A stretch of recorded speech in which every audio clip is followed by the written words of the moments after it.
Olá, amigos do Facilitando Acupuntura, tudo bem com vocês? Hoje eu, professora Fernanda, estou aqui com uma missão de fazer você, estudante de acupuntura, entender perfeitamente qual é a diferença de sedar e tonificar pontos de acupuntura e para que nós utilizamos esse tipo de recurso. Se você é estudante de acupuntura, curioso sobre medicina chinesa e já se deparou com a dificuldade de compreensão desse tal de tonificar ou sedar, esse vídeo é para você. Vem comigo.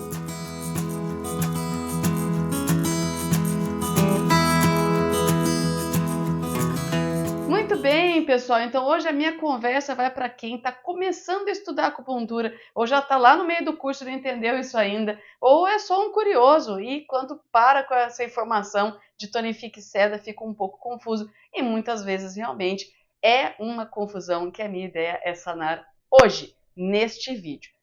Antes de começar a falar sobre isso, eu vou te pedir a delicadeza para se inscrever no canal. É só clicar no sininho e colocar ali as notificações ativas e você vai ser avisado de todos os vídeos novos do canal. Isso me ajuda a alcançar mais pessoas e ter mais ânimo para fazer vídeos aqui para vocês. Sem enrolação, vamos lá, pessoal. Em medicina chinesa existem basicamente dois únicos tipos de doença: as doenças de excesso e as doenças de deficiência. Vou começar definindo para vocês primeiro o que são as doenças de excesso. Doenças de excesso é quando a pessoa tem uma estagnação de energia, de sangue ou de fluidos corpóreos. Só isso, segura isso daí. E o que mais que pode ser considerado excesso? A presença de fatores patogênicos. Fatores patogênicos são agentes da natureza, como assim? Vento, frio, umidade, calor e secura. Esses são os fatores patogênicos adicionados da fleuma, que é a piora da umidade. Sim, o que vocês estão vendo aqui embaixo é o Pimba e do outro lado nós temos a Chica. Tá todo mundo gravando vídeo aqui comigo hoje. Muito bem, então doenças de excesso são caracterizadas pela estagnação de energia, sangue e fluidos corpóreos ou a presença de algum fator patogênico. Frio, umidade, calor, vento, secura ou fleuma, que é a piora da umidade. Muito bem, o que é então esse excesso? É algo que está parado, é algo que está distendendo o teu corpo por dentro, é algo que precisa circular, está tomando mais espaço do que deveria naquele local. E aí, quando a gente vê doença de excesso, não significa que o órgão esteja funcionando mais, não é isso. Tem algo literalmente bloqueando a sua passagem correta de energia, ou de sangue, ou de fluidos, ou é esse fator patogênico que também está no caminho, bloqueando a circulação dos demais fluidos vitais, das energias vitais. Qual que é a maneira de você remover o excesso? Você fazer fluir, você circular, você dissipar. Por isso, a gente não fala muito mais em tonificar e sedar ponto, porque quando a gente fala excesso, a gente já pensa que o negócio está funcionando demais e não está. E aí, quando a gente fala em sedar, parece que a gente vai fazer com que aquele órgão funcione de menos. Também não é. Tem muita gente que me pergunta, Fernanda, eu posso sedar o coração? Se o seu coração tiver com uma doença de excesso, por exemplo, calor no coração, que gera ansiedade, você deve sedar. Isso não significa que o seu órgão vai funcionar menos do que você queria, que você gostaria. Então, o que você faz? Você ceda o ponto da doença de excesso. Só que hoje a gente não fala mais tanto em sedar, nós falamos em dissipar. Nós dissipamos a energia daquele órgão. Então você tem uma estagnação, você tem algo preso bloqueando a passagem e você vai dissipar. Circula, sai daqui, permita que esse órgão volte a circular o que precisa circular em harmonia e assim você promove a saúde de novo nesse órgão. Então vamos lá. Quando você vê pontos de acupuntura, lá estão escritas as ações energéticas e as indicações do ponto. E muitas das ações estão ligadas ao que você precisa fazer com o ponto.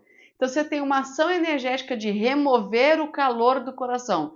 Para que você tenha uma ação desse ponto muito boa, muito bem feita, você vai sedar esse ponto. Ceda lá o ponto, por exemplo. C7 tira, remove o calor do coração. C5 remove o calor do coração. Ou ainda você tem, por exemplo, ali um ponto que tira a umidade do baço. Umidade é fator patogênico, então nós estamos falando de doença de excesso. Então você vai lá, por exemplo, num BP9 que remove a umidade e vai sedar o BP9. vai dissipar o BP9. E assim vai para tudo que você quer. Quando aparece mover o sangue, mover a energia, quando você quer remover calor, vento, remover frio, qualquer ponto que tenha a palavra remover, dissipar, nós estamos falando de, ou mover, né? Nós precisamos sedar esse ponto. E como é que você faz a sedação do ponto de acupuntura? A sedação do ponto de acupuntura, você ou vai fazer a pressão rodando o dedo no sentido anti-horário, ou você vai colocar as agulhas contra o fluxo do meridiano, ou vão colocar as agulhas perpendiculares e rodando elas no sentido anti-horário na pele do seu paciente. Existem outras técnicas, mas hoje eu estou tentando colocar aqui para vocês o resumo do que é tonificar e sedar. E o que é tonificar? Tonificar, você tonifica as doenças de deficiência. O que é uma doença de deficiência? É onde falta Qi, onde falta sangue, onde falta fluidos corpóreos. O seu corpo não está produzindo as substâncias vitais como elas deveriam ser produzidas. Você tonificar significa que você vai fazer o órgão funcionar mais do que ele deveria? Não, vai só apenas concentrar energia para aquele sangue ou fluidos para que ele possa funcionar de forma melhor.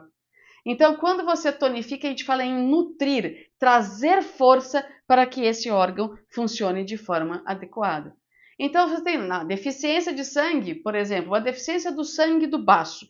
Deficiência do sangue do baço vai causar, por exemplo, uma amenorreia, uma mulher que não menstrua. E você quer tonificar o sangue do baço. Você pode pegar um ponto de acupuntura que tonifique o sangue do baço e vai usar massagem no sentido horário, ou a agulha você coloca perpendicular e roda do sentido horário, ou coloca essa agulha no sentido de fluxo do meridiano. Então você tem pontos para tonificar o sangue, tonificar o Qi, tonificar os fluidos corpóreos. Sempre que o ponto tiver essa ação, você quer que tonifique essas substâncias, você vai usar a tonificação desse ponto. Muito bem, eu tenho dúvida, Fernando. Então, o meu paciente ele tem uma doença mista. O que é uma doença mista? É uma doença onde você precisa usar a ação de tonificação e de sedação do ponto. Então, por exemplo, o ponto BP6, ele pode remover a umidade, mas ele pode tonificar o sangue. Ele pode tonificar o Qi do baço. E, de repente, você tem uma pessoa que tem uma deficiência de sangue e tem, junto com isso, a deficiência do Qi do baço e umidade interna. É muito comum pessoas que têm umidade do baço terem a deficiência do Qi do baço junto. Ou seja, uma doença de excesso junto com uma doença de deficiência dentro do próprio órgão, e esse ponto de acupuntura trabalha tanto a tonificação quanto a sedação. Então, paciente que tem uma deficiência do Qi do baço juntando a umidade interna. O que eu faço com o ponto, Fernanda? Eu deixo um tempo com a agulha no sentido e depois coloco contra? Não. Nesses casos, quando a gente quer só harmonizar o ponto de acupuntura, você apenas pressiona o ponto de 1 a 3 minutos ou coloca a agulha perpendicular e não mexe mais. Você está falando para o corpo que você quer apenas harmonizar esse ponto de acupuntura. E hoje em dia muitos terapeutas trabalham apenas com harmonização, apenas dando a informação para o corpo que algo precisa ser feito, na verdade, através da estimulação daquele ponto de acupuntura. E vai fazer efeito do mesmo jeito, Fernanda? Vai. A diferença entre você tonificar, sedar e harmonizar está apenas no tempo de resposta do corpo àquele estímulo. Ao invés de você falar, eu preciso que você dissipe, eu preciso que você nutra, você está falando assim, eu preciso que você encontre seu equilíbrio. E isso pode demorar alguns minutos a mais do que tonificar e sedar. Responde para mim aí se ficou claro para você agora o que é tonificar, o que é sedar, e se você quer mais vídeos sobre esse assunto, porque eu posso esmiuçar um pouquinho mais as técnicas de tonificação e sedação. É isso, pessoal. Vejo vocês na semana que vem com novos vídeos. Um beijo grande e até a próxima, pessoal!